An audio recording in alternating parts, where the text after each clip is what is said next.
હા એક એક એક કાશીમાં વિદ્વાન બાપુ એક કાશીનો પંડિત 4 વેદ 6 શાસ્ત્ર 18 પુરાણ 108 ઉપનિષદ ભણી અને પછી ગામે ગામ બાપુ સત્સંગમાં બે ઈ કે સત્સંગમાં મારી સામે બેહવાનું અને મને જો કોઈ હરાવી દે તો મારે હોનાની ગા તમને આપવાની અને તમે મને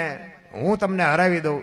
તમે મને જો હરાવો તો હું તમને આપી દઉં હું તમને હરાવું તો તમારે મને આપવાની એમ કરતો કરતો બાપુ એ વખતે રજવાડાનો સમય અને 100 ગાયું જીતીને આવેલો હો ભાઈ અને જામનગર સ્ટેટમાં આવ્યા ને પછી દરબારને કીધું કે હું બાપુ મારો આ રીતનો કાર્યક્રમ છે હું ગમે આ રજવાડામાં જાઉં ને ત્યાં મારી સામે સત્સંગમાં બેહારવાના મને હરાવે તો આ બધી ગાયું દઈ દેવાની અને તમે હરાવો તો તમારે મને એક દેવાની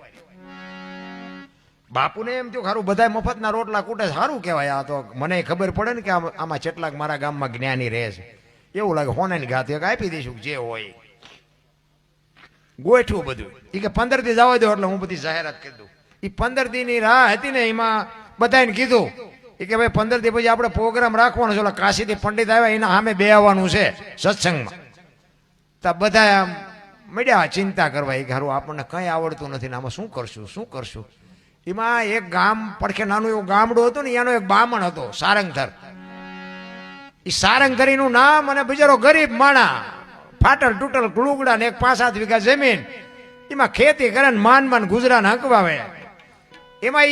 ઈ જામનગરમાં હટાણું કરવા આવ્યો અને હટાણું કરવા આવ્યો ને ઓલા વેપારીએ કીધું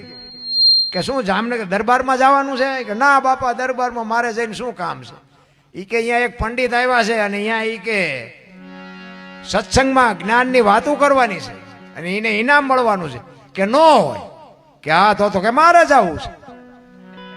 એ ગયો રાજમાં બાપુને કીધું બાપુને કે મારે મળવું છે બાપુને મળાવરાયા એ કે બાપુ મેં આવી વાત સાંભળી છે કે પંડિત આવ્યા છે ને મારે કે સત્સંગમાં એમની હારે બેવ એ કે કાશીથી ભણીને આવ્યા છે અહીંયા તારું કામ છે ભલા મને તારા કપડાના ઠેકાણા નથી તું એની સામો બેહીએ એ કે પણ આમ જો ભગવાન નહીં આબરૂ જવા દે હનુમાન દાદો આબરૂ નહીં જવા દે એ કે ના ભાઈ ના તું મારી આબરૂ કાઢીશ તું કે એ કે પણ બાપુ આમ જો નહીં વાંધો હવે ભોળો નાથ નહીં આબરૂ જવા દે એ કે તું અત્યારે વ્યો જાય 15 દી પછી પ્રોગ્રામ છે તેથી આવજે એ ઘરે જઈને ગોરાણીને વાત કરી એ કે આ જામનગરમાં આવી રીતનું છે ને મારે તેથી જવું છે કે નો જવા અહીંયા એવા પંડિતની સામે તમારું કામ છે એ કે તને ન ખબર પડે મેળ પડી જાય ભૂખ ભાંગી જાય એ કે ઓલા દરબાર મારીને તોડી નાખશે નહીં આવડે તો એ કે નહીં વાંચો હવે તું લોહી પીમાં ને એ ટેમ થયો ને બાપુ ગયો હોય બામણ અને આવી રીતે સભા ભરાણી પંડિતને બોલાવ્યા રાજા આવ્યા સામે એક આસન રાખ્યું પંડિત કે આમાં મારી સામે કોણ આવે છે રાજાએ હાથ કર્યો કે આમાંથી કોણ ઉભો થાય છે એટલે ઓલો બામણ તરત ઉભો થયો કે આમાં બીજા કોઈ ન ઉભા થાય સારું બધા બુદ્ધિના લઠ હતા શું એ કઈ ન ઉભા થયા ઈ એક ઉભો થયો એ કે બાપુ હું આવું એટલે એ ક્યાં ને ભારે કરી કે આ બીજા કોઈ ઉભા ન હતા કે સારું કે કોઈ ન હાલ કે તું હાલ એને બેહાડ્યો ઓલા પંડિત મીડા દાંત કાઢવા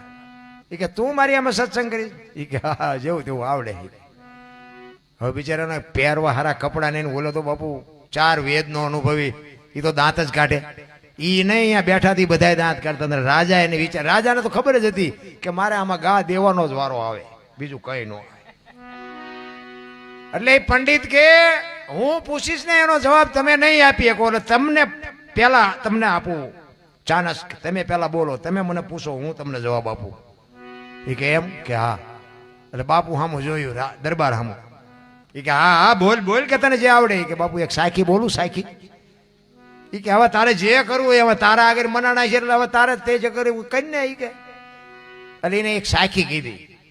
એ કે આડી વાગે ઊભી વાગે કાપી નાખી બાયરા પછી બોલે નહીં સારંગધરની સાખી આનો અર્થ કહી દો પંડિત કે શું કીધું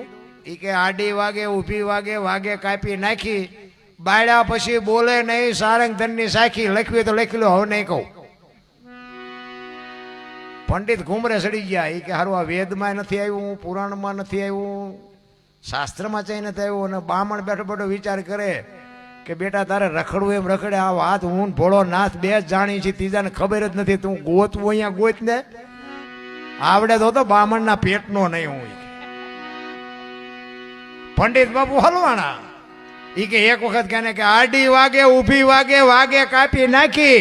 બાળ્યા પછી બોલે નહીં, સારંગ તરની સાખી, તમને નો આવડે કે બાપુ. દરબાર બેઠા બેઠા રાજી થયા કે મારી બામણા મારી આબરૂ રાખી દીધી કે તાલીઓના ગડગડાટ થયા. હો ભાઈ,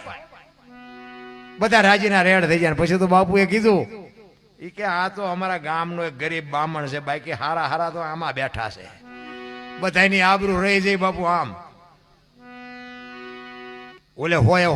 ગાયુનો ઢગલો કરી દીધો કે બાપુ તમારા માણા પાસે હું હારી ગયો. અહમ બાપુ કોઈ દી કોઈનો હાલ્યો નથી. પછી એને કીધું કે પણ બાપુ આ ગાયું તો તમને આપી દઉં, પણ કે તમારા બામણને કહો તો ખરા આનો અરજ શું થાય. તે રાજાએ પૂછ્યું કે આનો અવાજ આનો અરજ શું થાય? તો કે આમને કે ઈ કે નથી કેવું, કહેવાય એમને કે સાંભળવું હોય ગા આપણને આપે તો કેવું કે પણ હતી એટલી બધાને આપી દીધી કે આ બધે જ્યાં અહીંયા ખોતરતા આવ્યા છે આપણને એક ગા તો આપે જ તે ને. આજે અહીંયા બધા મહેનત કરીને લાવ્યા. એ કે પણ ગમે એમ તો એ આપણો મહેમાન કહેવાય, એની પાસે આપણે તારે જોતી હોય તો હું તને એક ગા આપીશ, પણ તું કે આડી વાગે ઊભી વાગે વાગે કાપી નાખી, બાળ્યા પછી બોલે નહીં, સારંગ ધનની સાખી. એ કે એનો અર્થ થાય બોરડી. મારા ખેતરમાં કે નકરી બોરડી છે, ખોદી ખોદી મરી ગયો ને એને મને શીખડાયું. અને બોરડીની પાસે બાપુ આમ હાલો ને તોય વાગે, આમ હાલો તોય વાગે, કાપો તોય વાગે, એને હળગાવો ને તારે જ હેઠી બે. સારંગ ઘરે એટલે કીધું કે આડી વાગે ઊભી વાગે વાગે કાપી નાખી, બાળ્યા પછી બોલે નહીં, સારંગ ધનની સાખી. બોરડી તો કે મને આ ગળે લાવી દીધો. આ તમને આવડે તમારે વેદ. એટલે આ મારો કહેવાનો અર્થ છે ને કોઠાહુજ અને નિભાવવાની વાત. જીવન મળ્યું છે અનમોલ, 5 તત્વનો દેહ છે, મહાપુરુષો કહે છે 5 તત્વની આપણને ખબર ન પડે તો બાપુ આપણો ફેરો ખોટો વયો જાય.